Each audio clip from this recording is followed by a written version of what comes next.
of a weekend, I'm stepping out. No place like home, I'm out and about. But if you wanna come along, I can show you the way. It's my world, my rules, this is what I do. If you're down for a little bit of mischief, I can show you where to go. Going crazy in the city lights. And we don't even need to know where we're going. Come on, just let it go. Welcome to Mickey's Adventure. Ketchukan, catch me if you can.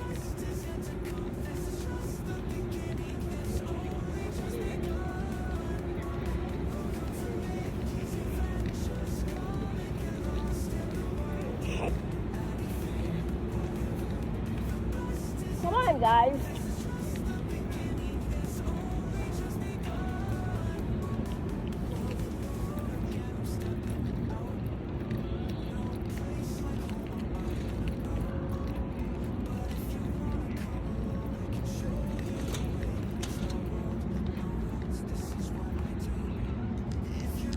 The ovation of the seas.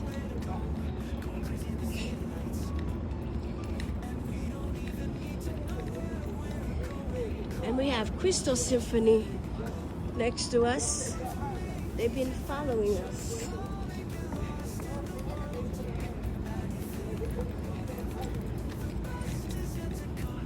The weather isn't as bad as we hoped it was gonna be.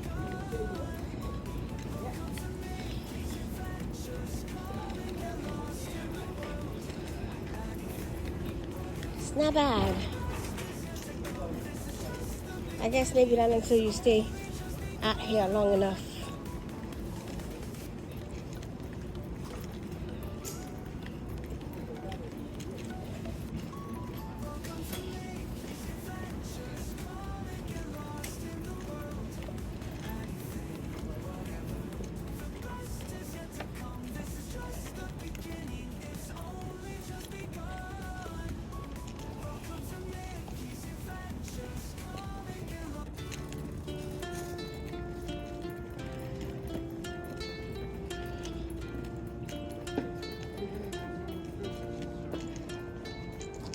Do you see the fish? No. They just jumped. No. Because they see you. They run away.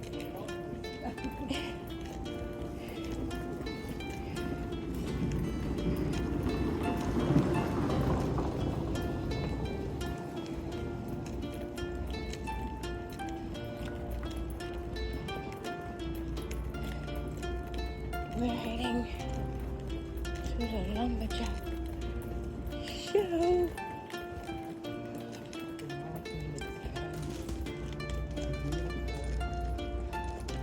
The weather is beautiful.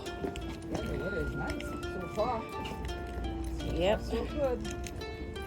Look at that. I see people walking with t-shirts. People are in the pool. Yeah?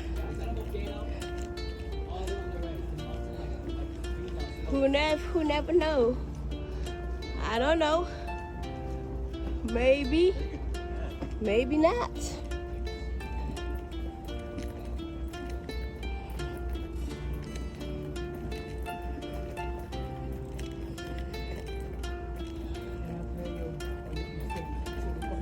Yeah.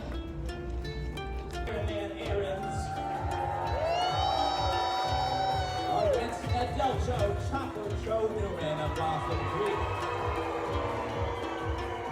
This is our most dangerous event today, so cheer these athletes on. Aligners ready. 1, 2, go!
circle will be there. Just come find us. So with that, you guys want to start following me? We'll make our way.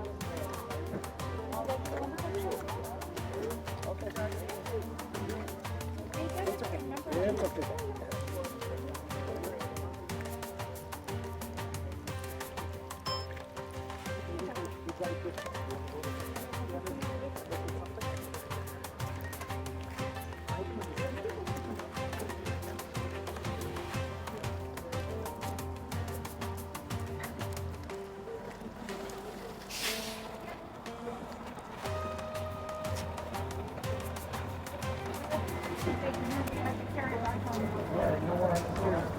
We got luggage too.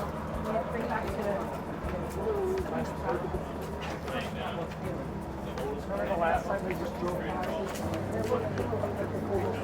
Another totem pole. yeah, it's dropped on me on my arm.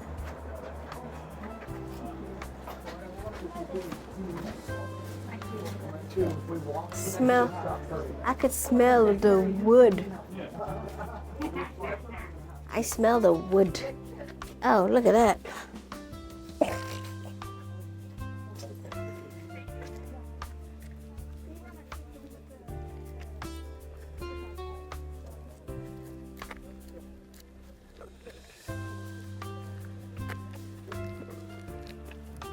Totem poles galore.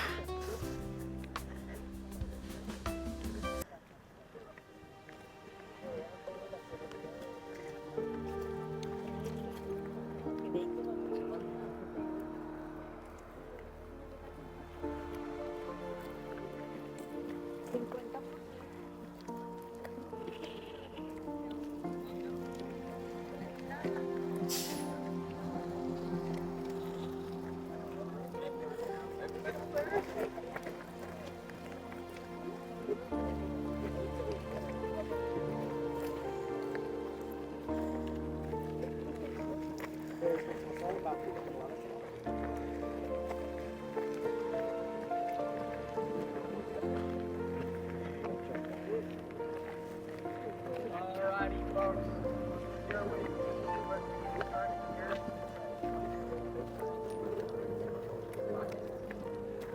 Maybe it's not. Alright. But the paper tells me that we're leaving here at 2 p.m. That is 40 minutes from now. What's going to happen is I'm going to tell you some of these totem pole stories, talk about the Alaskan natives, their cultural history for 20, 25 minutes, and then I'll give you about 15 minutes of free time where you can walk around, take some pictures, visit the gift shop across the way. But just so everyone knows, right now, we are leaving here at 2 p.m. If you think it's longer than a long time, make sure you're back to the bus before that. I'll remind you again once I finish the tour part. So, with that, we're going to get started. So, welcome to Saxon Native Village. This is the largest single collection of totem poles here on the island. There's over 20 here in the park. These are the main ones here. You got some lining this road, a few other different spots. But Ketchukan itself has the distinction of being the largest, or having the largest collection of standing totem poles anywhere in the world. There's over 80 standing totem poles here on the island. A number of those are here in Saxon. There's a few other large totem pole parks that have 10 to 15 poles in their own right, and then there's a few in downtown Ketchukan as well. But the totem poles were a very big part of the native culture and history, and they're still very much a part of the culture and history of Ketchukan today. And that's why so many of the totem poles are still around. They're still being made to this day. That building we just walked past, if you have looked through those windows, you may have noticed the big totem pole down on the ground, covered by some tarps. They're currently carving a new totem pole at this moment. They have some carvers there work on that pole. So the art of totem pole carving and their culture and tradition is still very much a part of Ketchukan and the way of life here. Now, a few common questions I get about totem poles before I tell you any of the stories. First, people often ask me whether there's any religious or spiritual significance behind the totem poles. That was not the case. Totem poles were meant to give information. There were 3 native tribes that lived here. One of them was the Tlingit tribe. Their word for totem pole literally translates to land marker. These totem poles were meant to mark things, to give information. But within that, there were a few different purposes behind totem poles, and a few of those are represented here. We'll get to talk about a few of them. But the ones you'll find here, we'll just point at them all real quick. Starting in this corner, we have a memorial pole, a shaman pole, a story pole, a shame pole, another story pole, and an honor pole. So, memorial poles are generally to memorialize, honor someone who has passed away for something they did.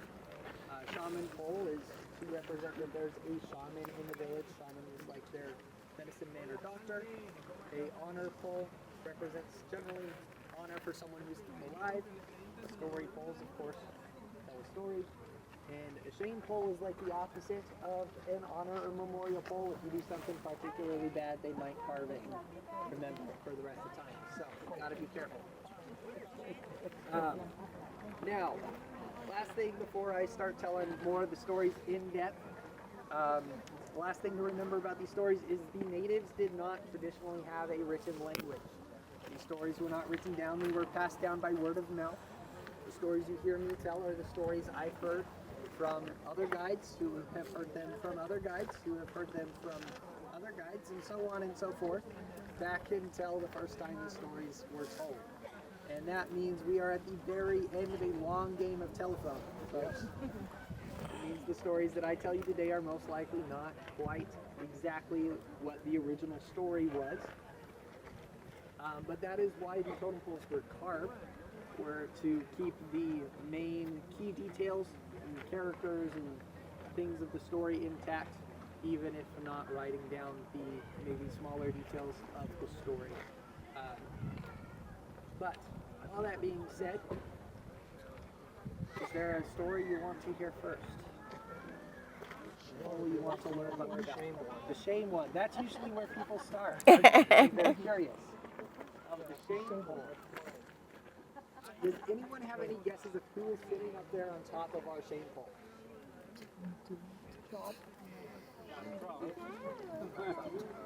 Resume politics. Not Lincoln, not quite. He's actually over there on that pole. Yeah, We'll talk that's about him it. over there.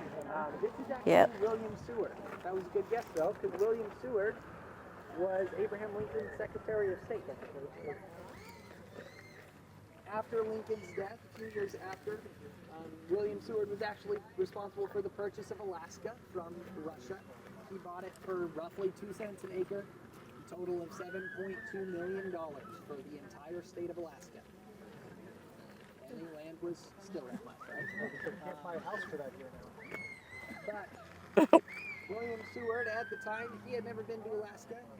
A lot of Americans down in the lower 48 considered this to be a bad purchase because he had never been here. They thought the only reason the Russians would sell it so cheap was if it was a bunch of worthless land. So they called it Seward's Folly. And in an effort to show that it was a good decision, William Seward made his way up here after the purchase, and he was welcomed with open arms by the native Alaskans that lived in the area. They actually threw him what's called a potlatch. Now, a potlatch was a giant party thrown in honor of someone or sometimes a group of people. In this case, they were thrown in honor of William Seward. The guest of honor was housed, he was fed, he was given gifts of great worth. This totem pole was actually originally raised at one of these potlatches in honor of William Seward. And that hat he's wearing, you look up on his head, that's called a potlatch hat. And the rings on top of that hat represent how many of these potlatches were thrown for William Seward. We can look up at his hat. We can see that he actually had 4 of these giant rings thrown for him while he was here in Alaska. Now, what William Seward did not know, or perhaps just didn't care about, we don't really know, is that when a potlatch is thrown for you, it is customary that you return the favor. You throw a similar potlatch or party, return an equal amount of gifts to the people who had given you the potlatch to begin with. It's customary to do this within 3 years of the party being thrown for you. William Seward did not do this. He took his stuff, his many gifts, he went back to lower 48. He never came back to Alaska. Now the natives waited a couple years to see if he would come back, return the favor. When he did not, they sent the head carver of this totem pole, they had him climb back up the totem pole, and he painted William Seward's nose, ears, and mouth red as a sign of stinginess and shame. That is how this became the park's shame pole, shaming William Seward for not returning to Potlatch.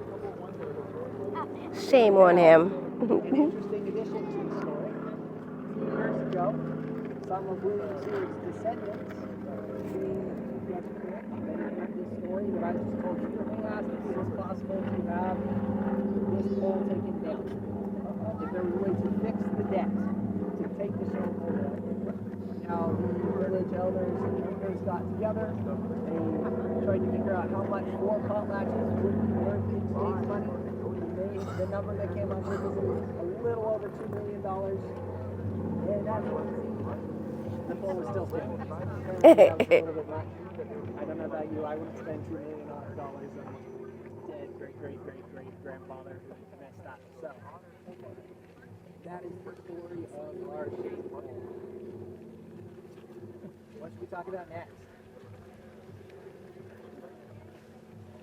Yes.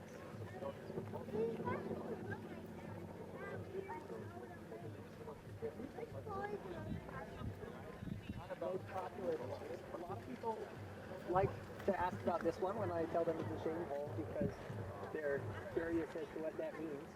And then a lot of people turn to this one because it looks really interesting, right?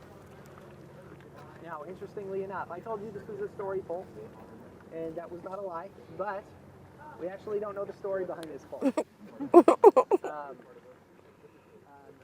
The reason for that, when a totem pole is carved, when a carver is working on the pole, it's customary that the pole's story is told at the raising ceremony by the carver himself. Now for this pole, the pole was partially completed and the carver passed away before the completion of the pole. Now in his honor and his memory, his son finished the pole. It was still raised. But to honor the original carver who did a majority of the work, there was no story told because it was considered the head carver's responsibility to tell that story. And so no story was told when this pole was raised. I can tell you a couple other things about this pole though. This is the oldest standing pole in the park. This pole is over 80 years old.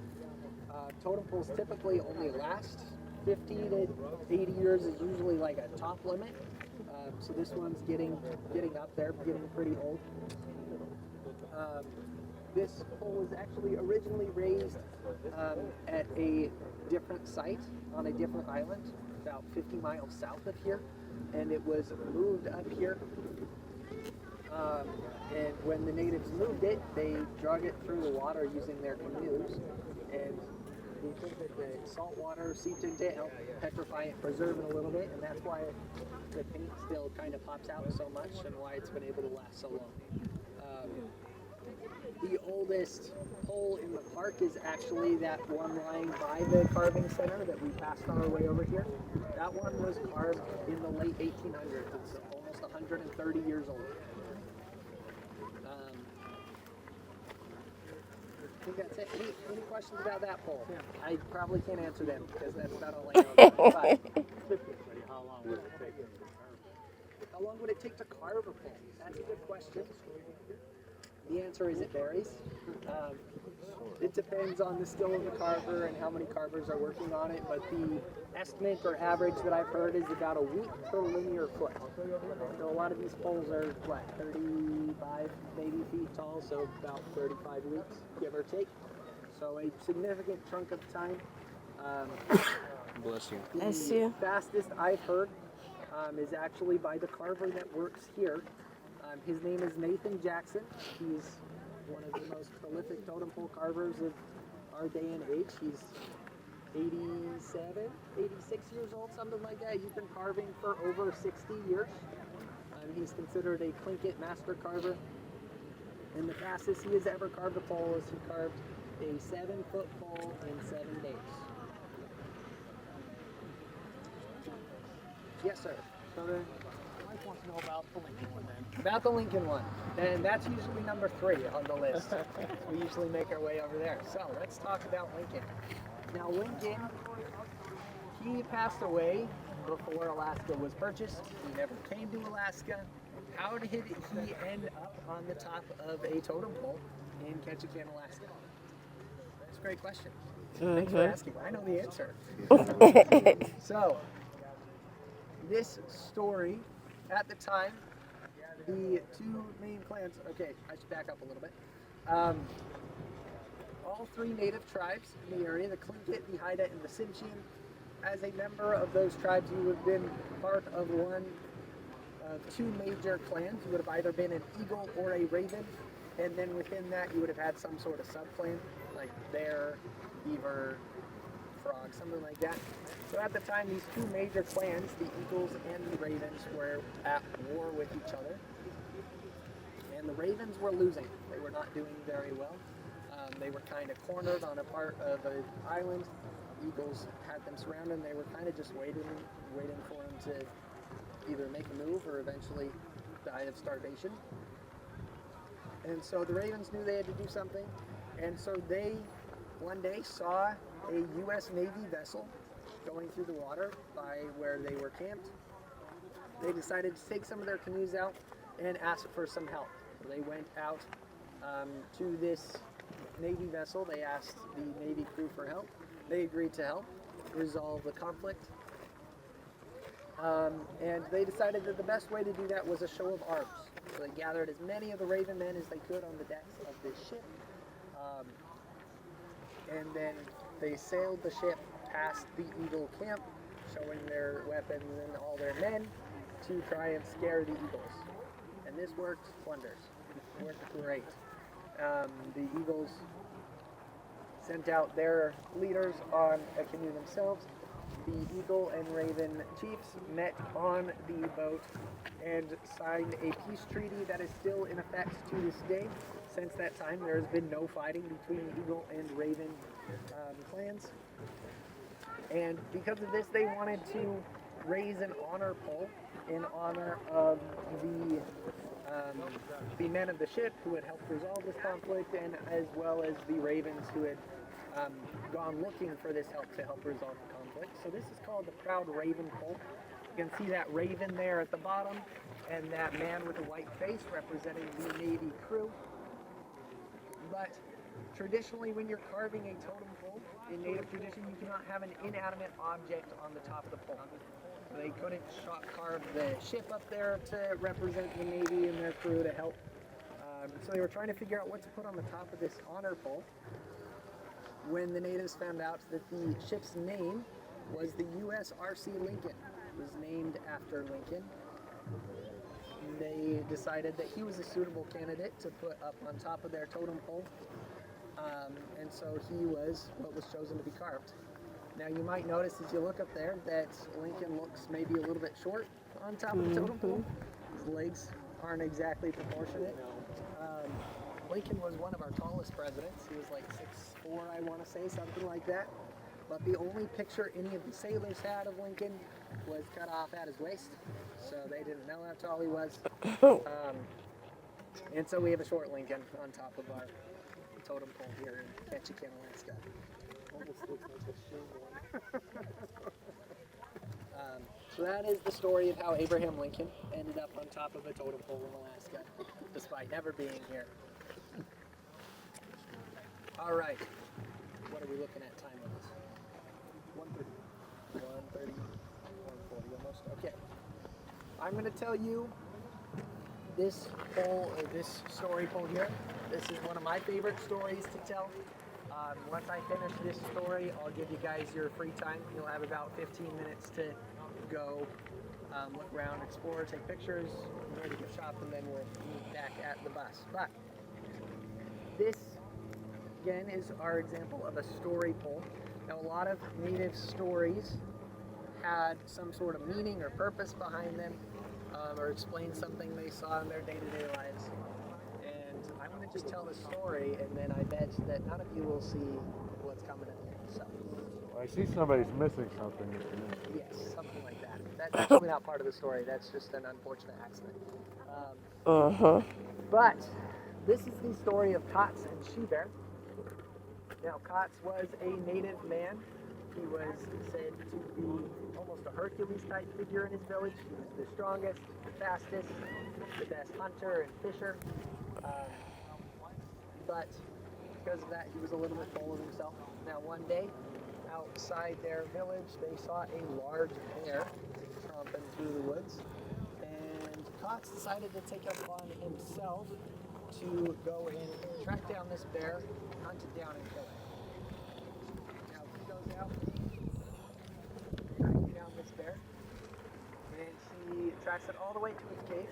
And as he's walking into the cave, he slips on some loose rocks and actually falls and hits his head and knocks himself unconscious. Not looking great for Kotz, right? Nope.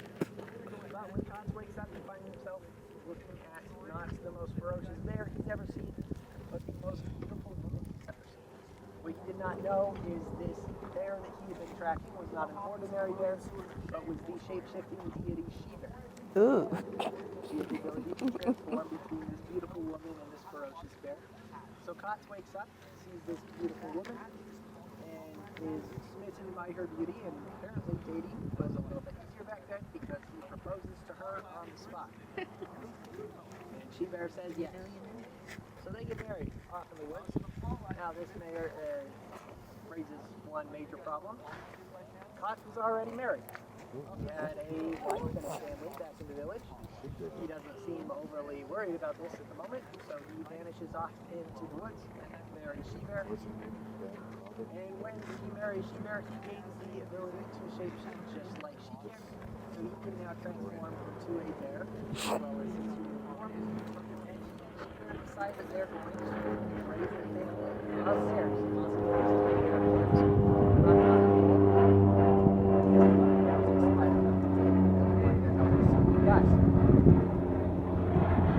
They have these three cubs.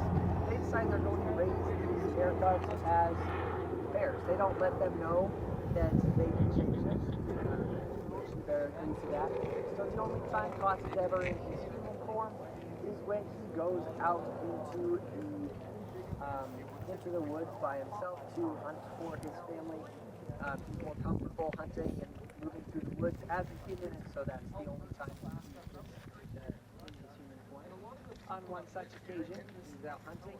He runs into some other hunters from the same village, and they are super excited to see him. They weren't being treated very well. Remember, Kotz was a great hunter, great fisher. He was very important to the village, and he has now been missing for some time. And so they're excited to see him, and they want him to come back to the village. Want him to come back to the village so that they can throw him a potlatch. Remember these giant parties, they want to throw him one in honor of his return. He says, I don't know guys, I have this wife out in the woods. I don't know if I can go. And they said, well, Kotz, you might have been out here too long, you should really come back. We'll throw you a party. Kotz says, okay, let me go ask my wife, and then we'll see. Kotz goes back and asks She-Bear, hey, can I go down to this party down in the village? And she says, yes, under one condition. You cannot look at or talk to your former wife.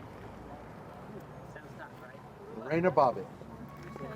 Tiny little Alaskan native village, but he agrees. He promises that he will not look at or talk to his former wife. He goes down into the village, has a great time at this party, doesn't see his former wife a single time. It's only when he is leaving the village to go back out into the woods that his former wife jumps out from behind a tree on the path right in front of him. Now Kotz quickly covers his eyes in an effort to keep his promise, but as soon as he does so, he feels incredibly guilty for having left with no explanation all those years before. So he uncovers his eyes, he apologizes, tries to explain himself before running off into the forest again. Now what he didn't know is She-Bear had sent her friend the Loon to kind of spy on it, keep an eye on it. So the Loon watched this exchange, immediately flew back and told She-Bear everything that had happened. And so when Kotz gets back to the cave, She-Bear asks, hey, did you look at or talk to your former wife? What do we think Kotz said? She already knows. Kotz lies. Kotz says no. Poor decision. Don't lie. Especially to your wife. Kotz lies. She-Bear, of course, knows that he's lying. She's not happy about it. She's not happy. We got a bug. She's not happy that he lied. She's not happy that he broke his promise to begin with. And so she decides she's going to teach him a lesson, shows him who's in charge, right? She's in her bear form, being at home. Kotz is still in his human form from traveling through the woods. She starts kind of pushing and shoving him around a little bit. And naturally, their cubs choose this exact moment to walk in on this exchange. And remember, they had never seen their father in his human form. So what they see is their mother seemingly fighting this human. And they think that their mother is in danger. This human had come to hurt or kill her. And so they naturally jump in to defend their mother and end up mauling Kotz to death. Don't lie to your wife. It's in a real bad situation. That's not the moral of the story, although it could be. After Kotz's unfortunate death, She-Bear begins to mourn and cry. She actually starts to cry so much that she begins to flood her cave. And so she, in an effort to spare her cubs, leaves the cave and finds the tallest mountain on the island. Finds the tallest tree on the top of the mountain and begins to cry there. And legend has it that when it is raining in Ketchukan, it is the tears of She-Bear as she mourns the death of Kotz. And that is why it rains so So much in she Ketchukan. cries a lot. Today she's having an alright day. She can't make up her mind. The clouds have been out, but it hasn't rained a whole lot, so I don't know. But that is the story of why it rains so much in Ketchukan. Alright, with that, it's 1:47. We want to leave here in 13 minutes. I cut you guys just a little bit short, but you have time to go visit the gift shop just down there across the street if you want. If you want to walk around, take some pictures, feel free to.